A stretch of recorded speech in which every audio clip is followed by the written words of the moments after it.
জীবনে যতদিন শুক্রবার পাবেন 4টা আমল করতে ভুল করবেন না।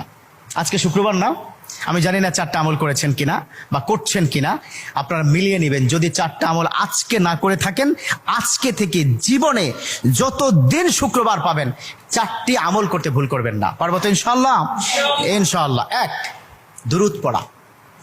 আমার বিশ্বনবী দুরূদ সম্পর্কে কত অসাধারণ কথা বলেছেন। একজন সাহাবা এসে বললেন, ইলা রাসূলুল্লাহ সাল্লাল্লাহু আলাইহি ওয়াসাল্লাম, ও নবী, আমি যদি আপনার প্রতি দিনের 1/3 ধরে দুরূদ শরীফ পড়ি আমি কি নিয়ামত পাবো? বিশ্বনবী বললেন, তুমি যদি দিনের 1/3 ধরে আমার প্রতি দুরূদ শরীফ পড়ো তোমার জন্য বিশাল উপকার হবে, আরো বাড়িয়ে পড়লে তোমার জন্য আরো ভালো হবে। সাহাবা মহা খুশি হয়ে গেলেন, ইয়া রাসূলুল্লাহ, আমি দিনের অর্ধেক সময় জুড়ে যদি আপনার প্রতি দুরূদ শরীফ পড়ি তাহলে কি হবে? বিশ্বনবী বললেন, এটা বিশাল